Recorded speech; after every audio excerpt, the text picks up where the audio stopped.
Welcome to our program, The Journey to Catholicism. And this is your host, Brother Paul San Pablo Alima, together with Brother Marco Mangyao, a former Victory Chapel Christian Fellowship for 7 years. At sa wakas, sa awa ng Panginoon, siya po ay nagpasya na bumalik sa simbahan na Katoliko. So welcome, Brother Marco, sa ating programang The Journey to Catholicism. Maraming salamat sa iyo, Brother Paul Alima, at ako ay iyong inanyahan na pumunta rito upang ipabahagi sa ating mga kapatid ang aking conversation bilang isang dating protestante. So, Brother Marco, ano ba ang pangyayari na hatid sa inyo na naligaw ka sa grupo ng Victory Chapel Christian Fellowship? Okay. Ako ay naligaw kasi yung nakilala ko yung aking nagiging asawa, siya ay isang inborn na born again. Kaya ako ay napunta doon sa kanilang simbahan. So, maliban sa yung asawa mo ay isang born again since birth, at ikaw po ay sabi mo Katoliko ka dati. So ano naman ang nakatrigger sa iyo na napunta ka doon sa relihiyon ng iyong asawa? Okay.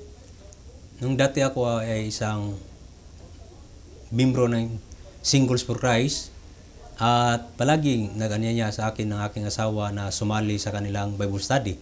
At tinanong ko yung aming leader dati kung pwede ba ako sumali kung makinig sa kanilang Bible study doon sa amin.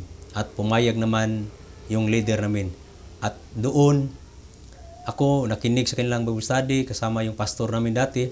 At doon ang daan upang ako ay magiging born again Christian.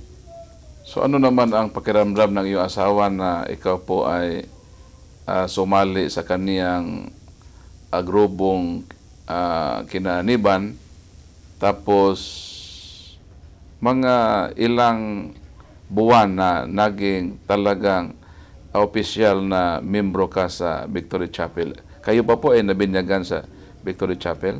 Oo, ako ay nabinyagan. Yung napasalin ako sa kanila, yung asawa ko, sobrang tuwa niya. Kasi nakuha ko niya at doon nakasama na kami sa linggo, sabay kami musimba.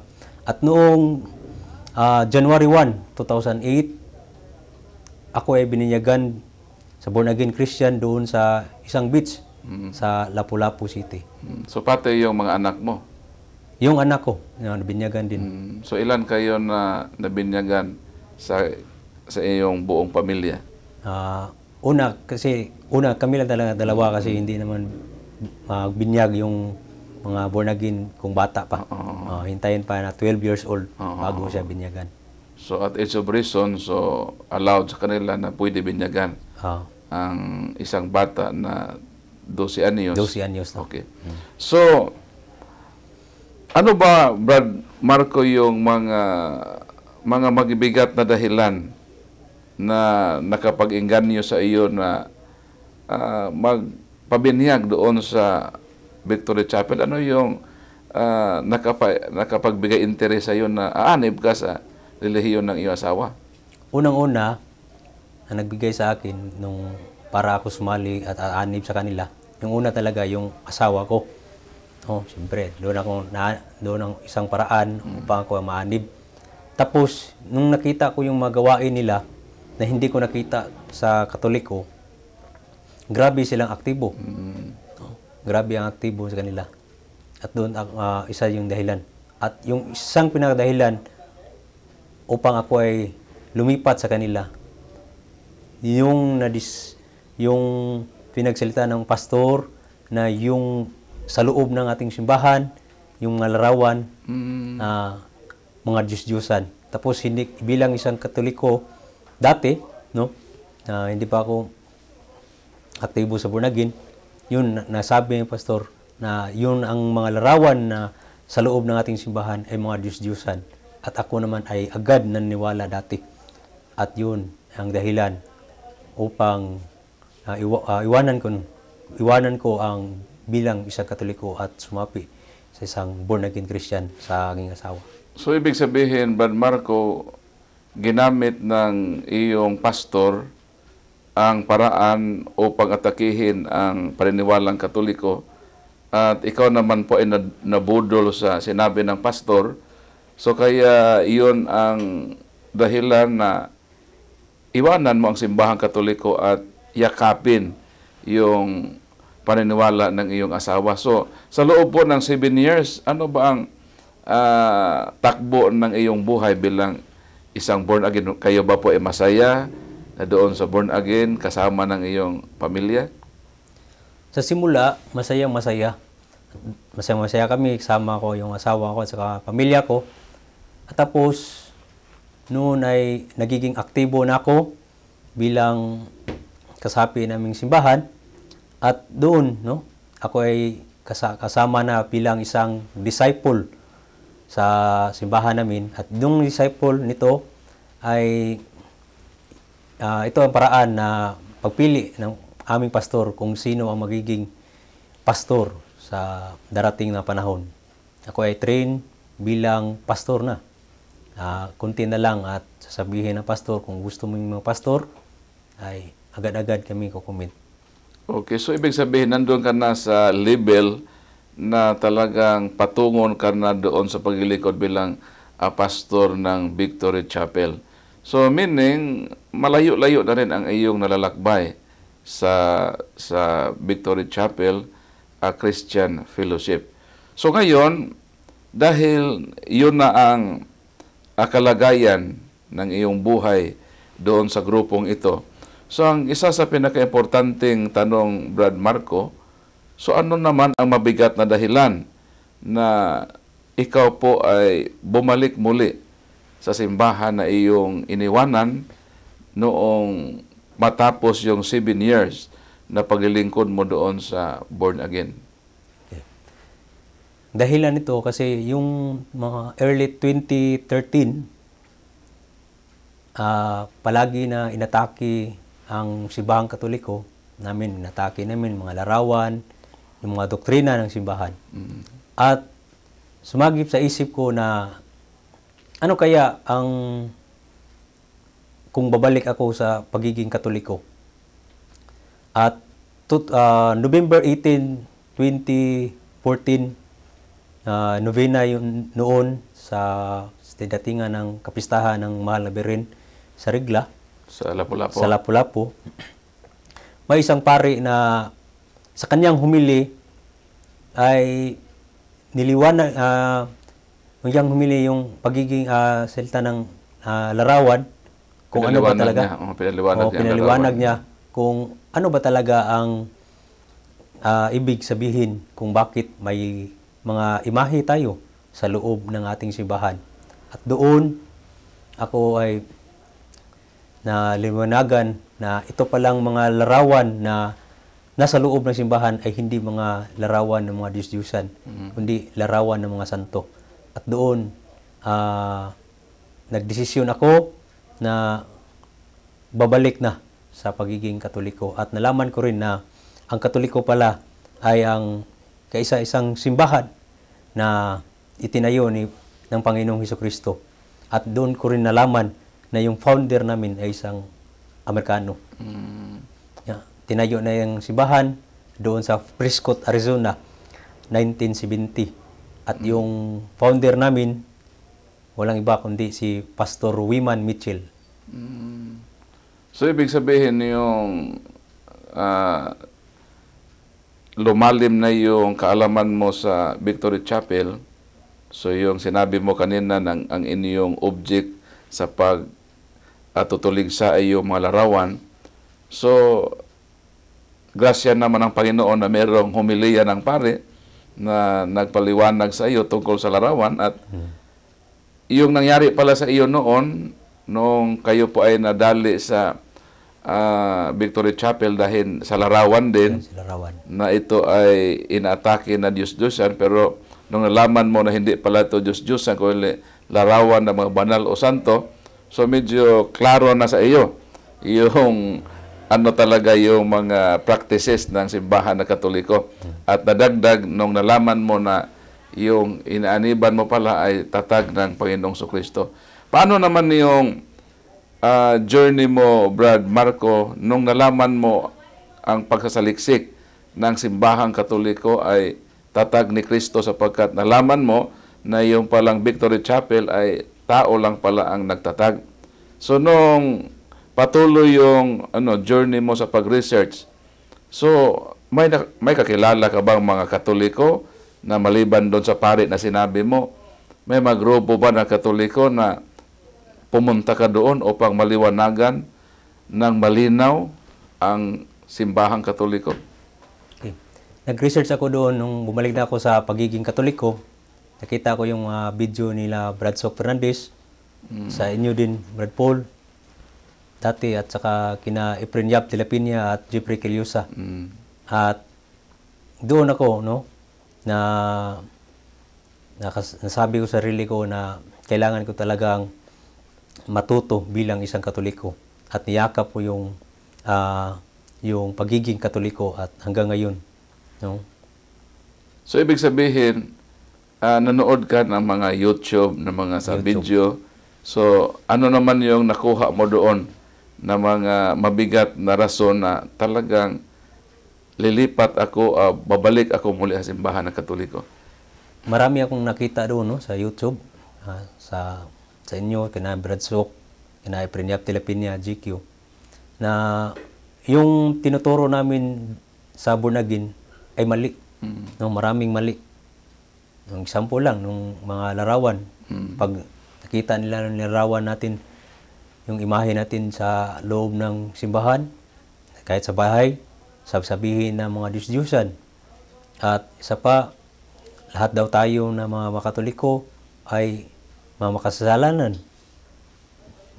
Doon, no? Maraming mali. Yung na-search ko yung sa Katoliko ay yung larawan ay hindi pala Diyos-Diyosan. Hindi, ito ay isang imahe ng mga banal, ng mga santo. So ngayon, ano naman ang reaksyon ng iyong asawa na habang siya po ay masayang-masaya na ikaw po ay for the first time nadala niya doon sa born again, tapos ikaw naman ay patuloy sa iyong pagsasaliksik sa simbahan na Katoliko. So ano yung reaksyon ng iyong asawa nung nakita ka niya na ikaw po ay parang may inclination na parang babalik sa simbahan na Katoliko? Doon muna tayo sa iyong first time na nalaman niya na ikaw po ay parang meron ng leading na babalik ka sa Katolikong simbahan. Okay, nung nalaman niya na nagdesisyon ako na babalik na ako sa pagiging Katoliko. Habang yung hindi ka pa nag-decide sapagkat nag-ano ka na medyo nagsaliksik ka, so napansin ba yun ng asawa mo na medyo nagtingin ka doon sa YouTube? Nung una napansin niya nung hindi na kami kasama magsimba. So ibig sabihin may panahon na siya na lang doon ang hindi iyon agara na instant talaga na ikaw po ay iniwanan mo. So ibig sabihin paunti-unti, yung gradual, ibig sabihin na mayroong panahon na siya nagsimba, ikaw naman na hindi. Nanlamig ka ba doon nung nalaman mo yung katotohanan na yung Victory Chapel ay hindi tatag ni Kristo? Nanlamig talaga yung paniniwala ko dati sa born again. Kaya nung asawa ko, nung nalaman niya, o napansin niya na nagsaliksik na ako, nag-research na ako sa mga pagtuturo ng Katoliko, ay sobrang galit niya sa akin. Galit na galit talaga siya. Kasi bakit daw ako bumalik sa pagiging Katoliko? So ibig sabihin may bangayan sa inyong bahay noon? May bangayan talaga, Brad Paul. At ayun, ang pinaka crucial sa ating nung ikaw po ay nagdesisyon na, so mabigat yon natanggapin sa iyong asawa. So ano naman ang mga pangyayari na ikaw po ay kumbinsido na babalik? habang yung asawa mo ay parang ayaw. So paano naman yun na plan sa yung gusot na iyon? Naplan sa rin, nung nagsimba ako, yung meron nag-aabay sa akin na ito yung gawin mo para sa asawa mo, pang hindi siya magagalit sa iyo. Pinag-pray ko lang siya. Kahit may mga salitang masasakit na binitawan niya sa akin, kasi ako ay bumalik sa pagiging Katoliko. Yun, humble lang talaga at pinag-pray ko siya. At sa awa ng Panginoon, kami ay nagkasama na ngayon. No? Siya So, ibig sabihin, yung first remedy mo ay yung prayer. prayer. Sapagat yun naman ang sabi ng Panginoon sa 17:21 sa John na Father, may they be one. So, yung power of prayer ay natanggap mo. So, paano naman ang transition ng iyong asawa? Sapagkat mahirap kasi yung isang protestante na mula pagkabata na maging Katoliko. So, naranasan ko talaga sa iyong buhay na 6 years yung aking struggle. So, yung asawa mo, paano naman sa unti-unti may tinuruan mo ba siya personally o dinala mo doon sa Bible study ng mga Katoliko? Sapagkat kailangan na yung pag-iisip ng protestante ay kailangan na baguhin sa pamamagitan ng proseso sa pakikinig sa mga turo upang makumbinsi na ito talaga ang tamang paniniwala. So ano naman yung ginawa ng asawa maliban doon sa prayer na sinasabi mo? So ano yung mga ginawa mo na yung asawa mo talaga ay makapag-decide sa bandang huli na babalik o lilipat sa simbahan Katoliko? Yung ginawa ko, ito talaga yung pagpakumbaba, no? Yung may ilang linggo, pag simba na, yung ginawa ko, Brad Paul, ihatid ko siya sa simbahan ng Victory Chapel. Kasama na yung mga anak ko, ihatid ko sila. Tapos ako naman, doon ako magsisimba sa Katoliko. So, milang divided na iyong Divided na, pamilya. divided. Doon, pinakita ko sa kanya. Tapos, sa pag-uwi namin sa bahay, pinangaral ko sa kanya yung totoong doktrina, yung pagtuturo ng simbahan. At yun, pinakita ko sa kanya yung sinong nagtatag ng Victory Chapel at sino yung nagtatag ng Katolik. At doon niya naisip na ito palang Katoliko ay talagang tatag ng ating Panginoong Hesus at yung victory na inaaniban niya ay tatag lamang ng isang tao. So, ibig sabihin, maliban sa prayer, yung mabuting gawain, so kahit siguro mabigat sa iyong kalooban na ihatid doon sa Victory Chapel, ay ginawa mo yon. Ginawa. So, sa pagpapatuloy ng iyong pag-umbinsi ng iyong asawa, so sa bandang huli po, ang iyong asawa ay lumipat sa Katoliko. At siya ba'y nabinyagan sa Katoliko? Siya ay nabinyagan noong 2021 for 7 years din. Yung So, simula na meaning, 7 years yung simula yung ako sakripisyo mo. sakripisyo ko. Na sa bandang huli ay siya po ay sumama na sa iyo Sumama na sa simbahan na Katoliko. So, praise God, napakalaking sakripisyo, no? Nasa loob ng 7 years na pagtatyaga, sa bandang huli ay nakuha mo ang kalooban ng iyong asawa. So, meaning, kasi, Brad Marco, karamihan kasi sa mga Katoliko na yung partner nila ay hindi Katoliko, ay talagang sasama doon sa protestante. Pero sa iyong buhay, parang give and take, no? Binigyan mo yung asawa mo ng panahon, pero nalaman mo na hindi pala ito ang tunay na simbahan. So, bumalik ka sa tunay na simbahan at nadala mo yung iyong asawa. So, yun ang malaking tagumpay natin bilang isang Katoliko na madala ang ating mga mahal sa buhay sa tunay na pananampalataya. So, ngayon, Brad Marco, ano naman yung buhay ninyo ngayon bilang Katoliko na mag-asawa? Ang buhay namin bilang isang Katoliko na ngayon ay masaya. Sobrang saya talaga na hindi namin makikita nung nasa kabila pa kami, sa born again pa kami. At sabay-sabay na kaming magsimba kasama ng aking mga anak doon, no? Manalangin sa Panginoon. Sabay talaga kami, sobra talagang saya namin na nakasama ko yung pamilya ko na hindi ko akalain, no? Na madala ko siya sa pagiging Katoliko at sa yung panganay ko yung panganay kong anak yung 15 years old na dala ko sila sa pagiging Katoliko. So ngayon, ano naman yung reaksyon ng pamilya ng iyong asawa? Yung mga parents nila, yung mga kapatid? Yung kapatid niya ay sobrang galit yung nabalitaan niya. Siguro, alam ko naman yun, yung naramdaman naman niya kasi hindi niya akalain, no? Na kami ay magkasama bilang isang Katoliko. Galit yung magulang niya, yung kapatid na babae niya. Kasi yung kapatid na babae niya ay pastor's wife. Nagpastor doon. Yung asawa ng kapatid niya ay isang pastor. Wala naman sa amin yung pastora. Pastor's wife ang tawag sa amin. So, ibig sabihin, galit yung mga kapatid ng iyong asawa. How about yung mga magulang niya? Wala na siyang magulang, patay na. Wala na, patay okay. So, ngayon na nandito na kayo sa Simbahang Katoliko, ano yung magawain mo ngayon, Brad Marco, bilang aktibong Katoliko sa loob ng 9 years nung bumalik kayo sa simbahan? Ako ay isang aktibo na pagiging Catholic Faith Defenders. Kasi sumali ako dito kasi nung naisip ko na ako ay isang dating kaaway ng simbahan at ngayon ay tagdipinsa na ng simbahang Katoliko. At yung asawa ko ay isang aktibo rin, no? Bilang isang charismatic. Catholic charismatic. Catholic charismatic po kami ngayon. So, aktibo po kami sa simbahan. So, praise the Lord, no, na tayo po ay dinala ng Diyos sa kaniyang tunay na kawan. John 10:16, there is only one flock with one shepherd.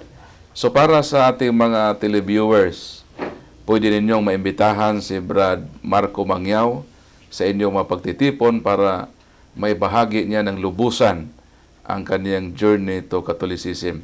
Maaari po niyang ibigay sa inyo ang kaniyang cellphone number. Brad Marco. Yung contact number ko ay talk and text 0907-619-7790. Paki-repeat, Brad. 0907-619-7790. So, Brother Marco Mangyao.